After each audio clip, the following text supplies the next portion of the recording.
dans des moments de calme et de tranquillité, il faut vite faire le jeûne. Allez le chercher là où il est. Parce que soit tu fais l'offensive, soit tu fais la défensive. On dit, meilleure attaque. La meilleure défense, c'est l'attaque. Il faut faire l'offensive.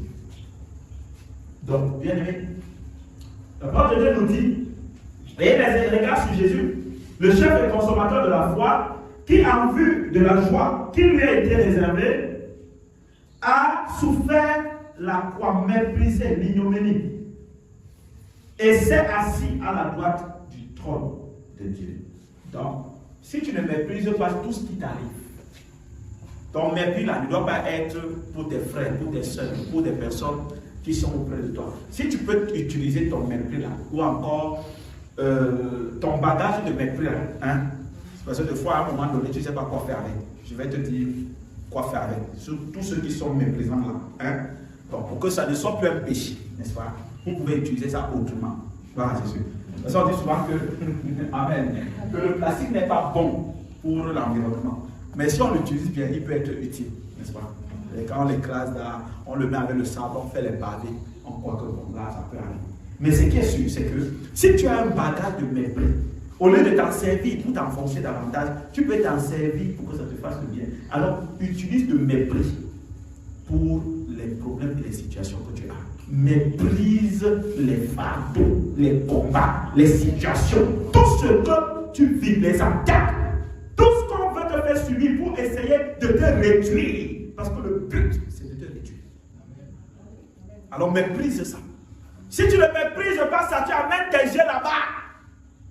Vous savez, nous on est à l'école, et ça, peut-être dedans. Hein?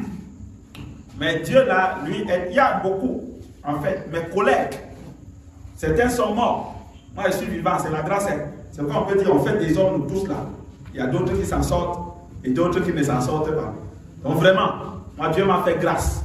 On dit que si on te donne un nom à l'école et tu te fâches, c'est à ce moment-là, alors, qu'on va encore chercher les petits frères de ce nom, on colle encore dessus. Pour que quand, à chaque fois que tu arrives, c'est le nom là. Il y a des gens qui sont allés se plaindre comme ça là chez le directeur, chez ceci, chez cela. Non, on ne savait pas que c'est son nom. Parce que là, non, on prend le nom dans son acte là. Est-ce que c'est ce qui est écrit? On est allé comme ça là devant le surveillant. Et là, après, ces gens ont dit, ok, monsieur le surveillant, vraiment, moi je suis étonné. Nous, on fait nos amusements, on fait nos blagues, on dit des noms comme ça. Mais elle trouve que c'est son nom. Je suis étonné. Ce que je sais, c'est que lorsqu'on l'appelle ici, voilà le nom qu'on appelle. Comment elle s'approprie de ce nom? Le débat clos. Mais là-bas en classe, on continue à t'appeler comme ça. Donc si le diable trouve un moyen, on était animé par des esprits sataniques.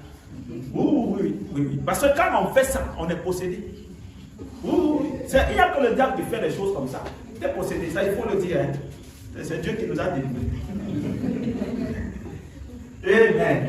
Donc quand on commence à se comporter comme ça, et qu'on constate que tu donnes de l'attention à ça, et c'est ça, l'ennemi veut mettre des obstacles pour que tu donnes de l'importance à ça. Méprise ça. Aie les yeux sur ton objectif. Et accomplis-le. Donne-moi un amen. Alors, au verset 2, il dit, considérez en effet celui qui a supporté contre sa personne une telle opposition de la part des pécheurs, afin que vous ne vous lassiez point l'âme découragée. Vous n'avez pas encore résisté jusqu'au sang en luttant contre le péché. Donc, Jésus est le modèle sur lequel on doit se tenir pour résister. Parce que lui-même, il a résisté jusqu'au sang. Et nous, de même, on doit résister. On doit résister parce qu'il a gagné et nous aussi, nous gagnerons parce que nous avons déjà gagné par lui. Il faut donc que chacun de nous résiste et méprise tout ce qui lui arrive. Parce qu'il y a des choses que peu importe, vraiment, la considération que tu vas donner à ce qui t'arrive, cela ne changera rien. Tout au contraire, cela va te détourner de ton objectif. Personne ne peut avancer avec les yeux en arrière. Personne ne peut avancer en regardant son passé. Personne ne peut avancer en détournant ses yeux de l'objectif. C'est difficile. Bien aimé, s'il avance et regarde le derrière, il va se détourner de son objectif. Parce que si tu n'as pas les yeux sur ton objectif, tu vas aller hors de la route. Et c'est le problème de beaucoup de personnes. On m'a fait ceci, on m'a fait cela. Vous savez ce qu'il m'a fait. Dans le mariage, c'est même ça. Mais tu ne pourras jamais effacer ce qui est arrivé. Garde ça 100 ans. Ça sera toujours comme ça. Si tu peux te faire du bien, pardon.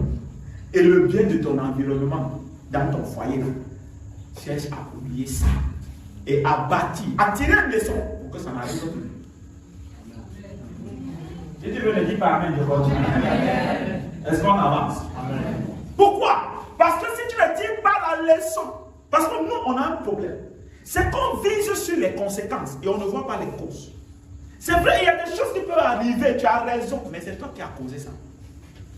Donc, je ne dis pas que c'est le cas là actuellement, mais je suis en train de te dire. Amen. Mais si c'est le cas, tant mieux, il faut changer. Parce qu'en fait, on peut causer une chose qui nous apporte des conséquences. Et ces conséquences, on ne peut pas les changer. On peut juste s'armer à mieux fonctionner avec. Pourquoi? Parce qu'à un moment donné, des choses arrivent dans nos vies et qui passent, nous-mêmes là, on les retient de ne pas passer, on dit. Et toutes les fois, quand on se tient à résoudre un autre problème, on amène ça sur la table. Tu te rappelles? Tu te rappelles? Tu te rappelles? Ça veut dire que la personne n'est jamais arrivée au présent, elle est au passé. Même la bénédiction que toi tu pries pour qu'on te donne au présent ne peut jamais arriver. Parce que toi, tu es au passé. Toi, tu pries maintenant, tu veux que Dieu te bénisse. Mais tout le temps, Dieu te bénit au présent, mais toi-même, tu es dans le passé. C'est toutes ces personnes-là qui gardent les choses dans leur cœur. Ils sont au passé. Vous êtes au passé. Et depuis Dieu vous bénit au présent, vous n'êtes pas encore arrivé. Le jour où vous pardonnez, vous allez arriver au présent. C'est facile. Hein? Vous pardonnez seulement, vous atterrissez au présent. Mais tant que vous avez encore ça, au sein de vos cœurs, vous êtes au passé. Passé. Passé. Passé. Il y a des gens encore qui sont en 1990, qui sont en 2000, qui sont en 2015 et ils sont encore là-bas. C'est pourquoi ils ont leur rappel vraiment précis. Tu te rappelles le jour où, et même l'heure, tu sais bien que tu m'avais fait ceci. Tel jour, c'était mardi, oui. Il y avait un soleil ardent.